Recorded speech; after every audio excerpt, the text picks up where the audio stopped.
Buenas noches, compañeros. Vamos a hablarles sobre la lenta ruptura con el pasado colonial. El grupo está conformado por Daniela Arango, Gigliola Nieto, Juan Camilo Laya, León Valencia, Juan Carlos Velázquez, Catherine Vélez y Jessica Villa. Nuestra asignatura es Economía Colombiana. Salir del modelo colonial e ingresar a un nuevo modelo no fue algo fácil, ya que el cambio siempre es rechazado, pero había personajes que estaban dispuestos a lograrlo y se oponían al proteccionismo de libre intercambio, a la intervención del Estado en el ordenamiento de la economía y defendían la empresa privada. También se oponían a la idea de que la agricultura y la minería de exportación fueran el eje central del desarrollo nacional. No podemos olvidarnos de que para entonces la población estaba formada por los blancos, indios, negros y mestizos, y que los grupos que dominaban o que tenían posesión de las tierras eran los blancos y los mestizos. Los indios seguían siendo los encargados de la agricultura y los negros de la minería.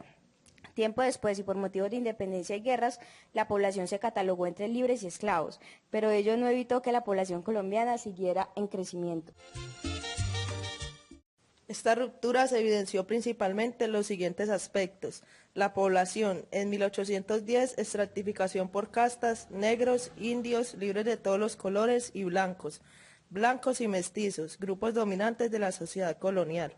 Desarrollo político de finales del siglo XVIII lo llevó a establecer sistemas de alianzas, allí donde era más importante su unión en torno a la ideología de lo criollo que una tajante diferenciación de origen socioeconómico. La independencia reforzó estos sentimientos de cohesión y una de las primeras decisiones del Estado republicano fue la supresión de las castas, quedando únicamente libres y esclavos como categorías sociales básicas. Hubo un mayor interés por conocer no tanto los aspectos raciales de la sociedad, sino aquellos que tenían que ver con su edad, estado civil y ocupación.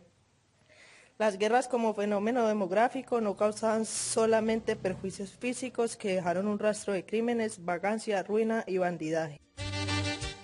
La agricultura. A finales del siglo XVIII, la agricultura colombiana había vivido un periodo de auge y expansión, gracias al crecimiento de la demanda de centros urbanos y mineros y los mercados intercoloniales por vías de contrabando.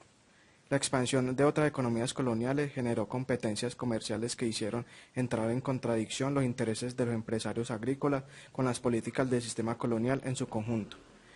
Pero el proceso de independencia fue violento y al tratarse de muchos de los anhelos de los empresarios vinculados tanto a la agricultura y a la ganadería como a otras actividades en la economía neogranadina, la independencia al convertirse de una guerra civil, luego en una guerra colonial, luego de la reconquista y, finalmente, una guerra de liberación, arruinó vidas y bienes de importancia de empresarios y sectores de economía colonial durante los años que siguieron a 1810.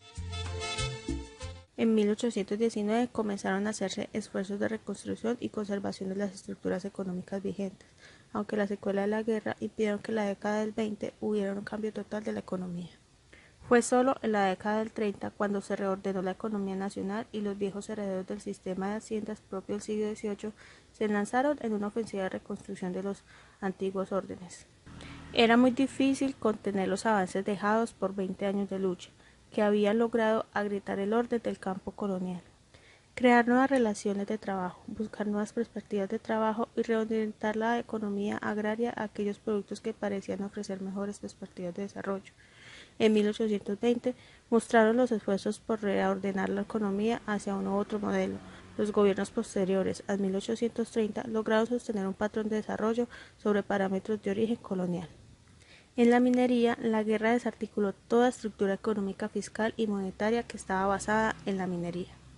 La gran minería, después de la guerra, se reactivaron como inversiones nacional y extranjera, y las pequeñas estuvieron basadas en minería de aluvión, que tuvo una producción importante en Antioquia, Tolima, Cauca y Chocó. Visión de los consulados. Después de 1830, la reactivación de la economía en los sectores más comprometidos en Colombia por la guerra fue uno de los más grandes interrogantes del Estado. Los consulados del comercio de las importantes ciudades colombianas expusieron sus ideas acerca de los principales problemas que afectaban la economía de 1830. A grandes rasgos proponían como condiciones necesarias para superarlos. Primero, consolidar la paz, la unión para un progreso económico con el fin de recuperar el mercado interno. Segundo, fomentar la agricultura. Tercero, impulsar fomentar el cultivo de tabaco como producto básico de exportación. Cuarto, estipular la agricultura de origen colonial como el cacao y el algodón. Quinto, crear condiciones socioeconómicas que permitan a los colombianos recuperar el control de los mercados internos que estaban siendo controlados por los extranjeros. Sexto, impulsar las mejoras en las vías de comunicación e infraestructura. En 1850 se oponía el proteccionismo del libre cambio, la intervención del Estado en el ordenamiento de la economía, la defensa de la empresa privada, a los esfuerzos de industrialización y protección de los productos nacionales, la teoría de la agricultura y la minería como exportación que debían ser los ejes del desarrollo nacional. Conclusiones de la lenta ruptura con el pasado colonial. El costo económico de la guerra de independencia fue la pérdida del orden político, que tomó casi un siglo en restaurarse, es decir, dejó un panorama sombrío para la nueva república. Los cambios sociales y políticos jugaron un papel determinante, tales como la reducción de la carga tributaria y nuevas regulaciones modernas diferentes a la española, como fue el nuevo sistema de castas. Con esto damos por culminado el presente tema de exposición, agradeciéndoles por la atención prestada y hasta una nueva oportunidad. Muchas gracias.